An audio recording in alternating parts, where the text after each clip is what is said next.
నమ్ముతారా తల్లి? నమ్ముతారా అమ్మ? నమ్ముతారా అన్న? నమ్ముతారా తమ్ముడు? అన్నొస్తే సంపూర్ణ మద్యపాన నిషేధం, గెలిచి పీఠం ఎక్కి అసెంబ్లీ సాక్షిగా దశలవారీ మద్యపాన నిషేధం చేయకుంటే మాకు ఓటు వేయొద్దు అని మేము అనలేదక్క. నమ్ముతారా అక్క? మద్యం హానికరం అని విద్యాబుద్ధులు చెప్పే ఉపాధ్యాయులే వైన్ షాపుల వద్ద కాపలా కాసి మద్యం అమ్మేలా చేయలేదమ్మా. నమ్ముతారా తల్లి?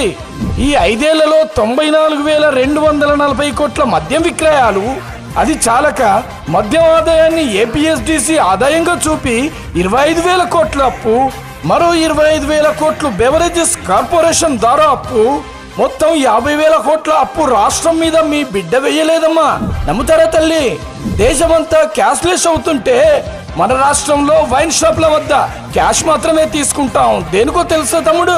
Young star, youth star, power star ఇలా 10కి పైగా క్వాలిటీ అప్రూవల్ లేని కల్తీ జే బ్రాండ్స్ అధికార పార్టీ నాయకులవేనంటున్నారు. నమ్ముతారా తమ్ముడు? జాతీయ నేర గణాంకాల ప్రకారం మద్యానికి బానిసై 4 ఏళ్లలో 1648 మంది ఆత్మహత్య చేసుకున్నారట. మన కల్తీ జే బ్రాండ్స్ తాగి ఎంతో మంది ఆసుపత్రి పాలయ్యారట. నమ్ముతారా అన్న? మాట తప్పి మడమ తిప్పి ఎన్నికలకు సిద్ధం అంటున్నాం. ఏం చేద్దామంటారు? మీరే ఆలోచించాలి మరి. జై జనసేన, జై జై జనసేన.